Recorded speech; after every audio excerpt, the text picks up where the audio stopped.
What up, guys? We're back at it again. This is AUDCHF. So I'm just going to do a quick breakdown on this pair, why it's been so good over the past days or past week and all that. So now, what I like to do in most cases is bigger time frame. Why bigger time frames? Because they give you an overall of a market sentiment. You tend to understand where you at with the market, because the most important thing about the market is that you need to know where you at, so you won't be surprised when other moves are happening. Because like when you're against the market, you can just like see one big move against you, and then you be like, oh, what happened like in the market? And then you quickly go and check, maybe there's news or there's any other thing. But you find out that you were in a counter, you're countering the sentiment of the market. So we have these structure going down, and we have monthly sentiment. The monthly sentiment, we can see that is heading down.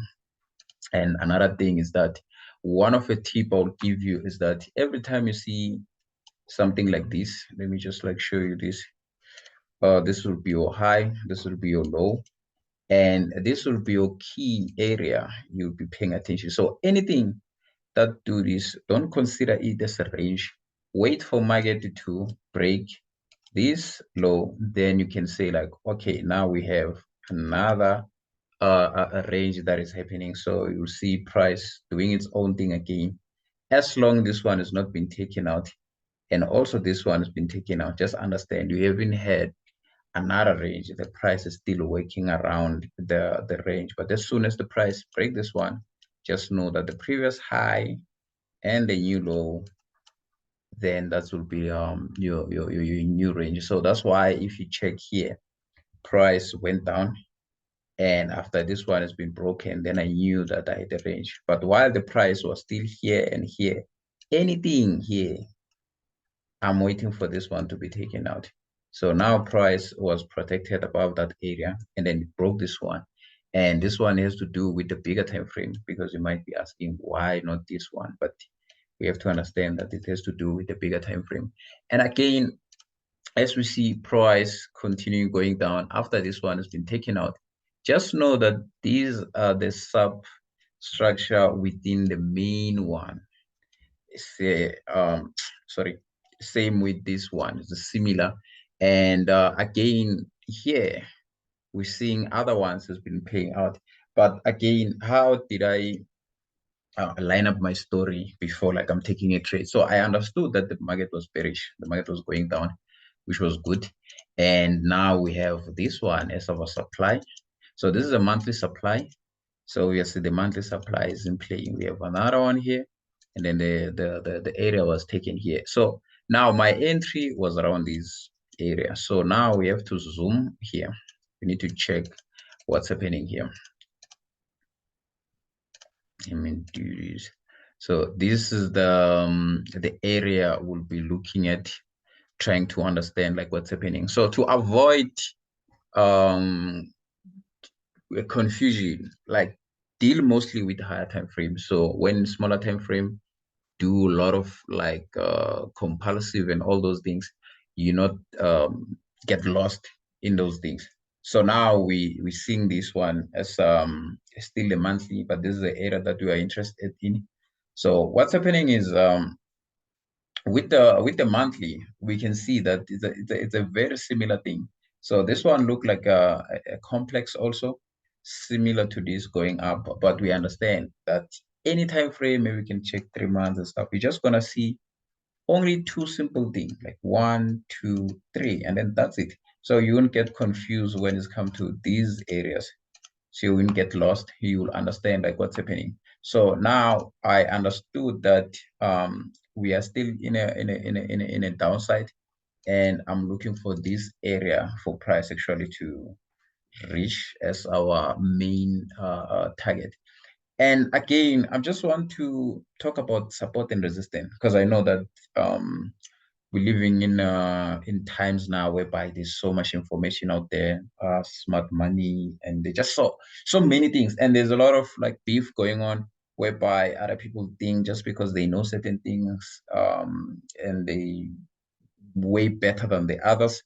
But to me, let me tell you about the support and resistance, for an example. I don't use it I don't use it in most cases. I use it maybe 1% of the time. But again, it also depends whether it's in line with my storyline. When I say storyline, it means that, see, this is a bearish, then I can use it. But I don't like the support and resistance whereby there's so many activity where I need to just draw a line and say this thing has been tested many times and many times. No, no, no, no. I use it as a form of a flip, because if you can check here, we have this.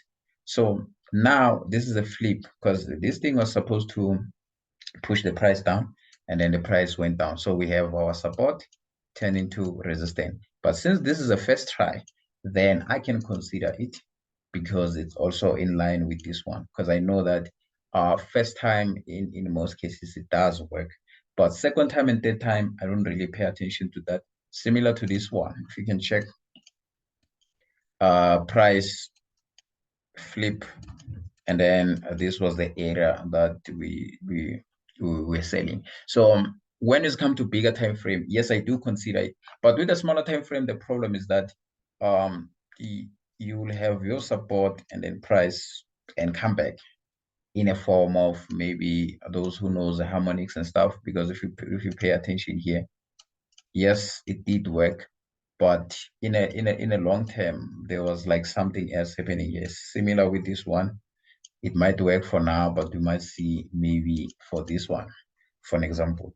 So now I was like, okay, since this one cashes and we had more bearish pressure coming in, then I knew that I have to line up my what you call my area of entry, so I can sell almost up until this area. Hopefully it does make sense.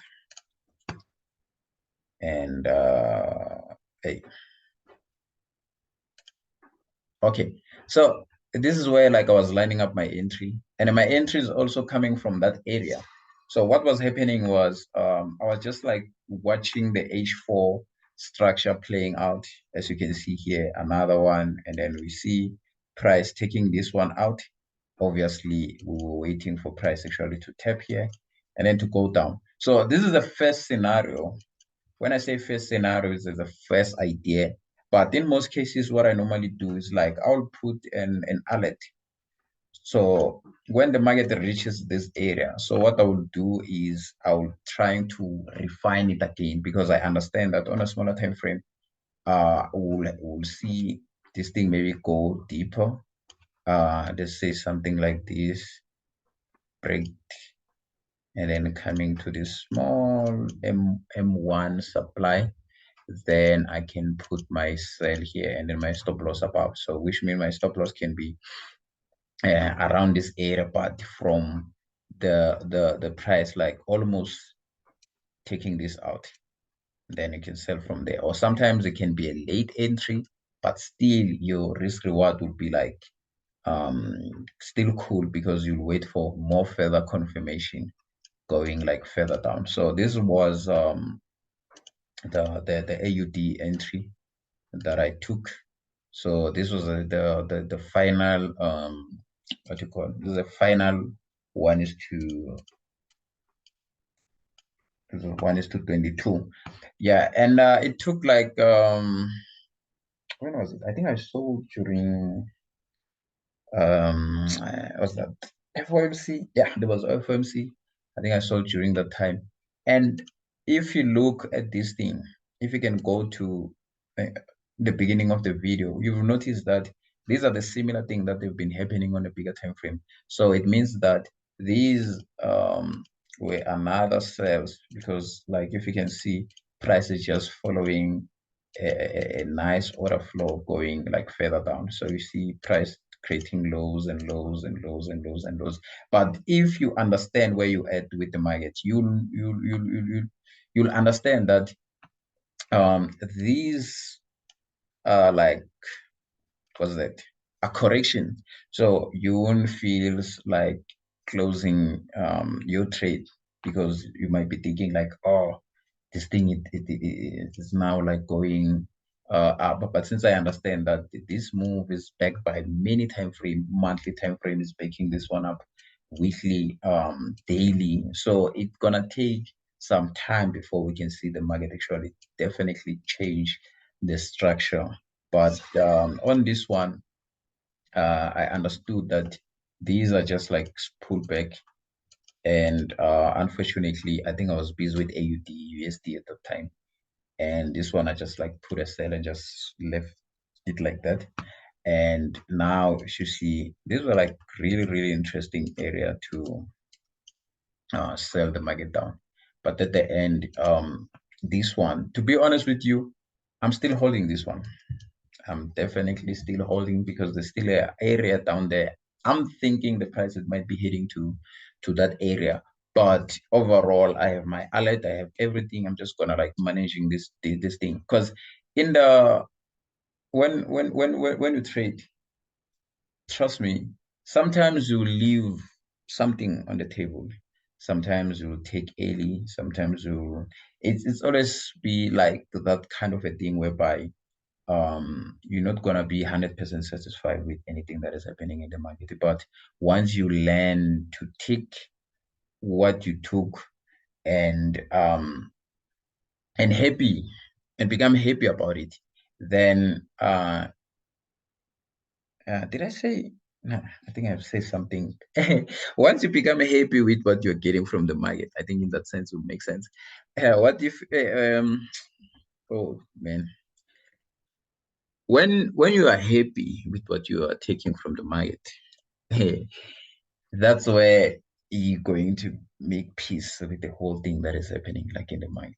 I think now it makes sense because sometimes you'll think like, oh, I could have, I could have done that and all those things, which is not healthy.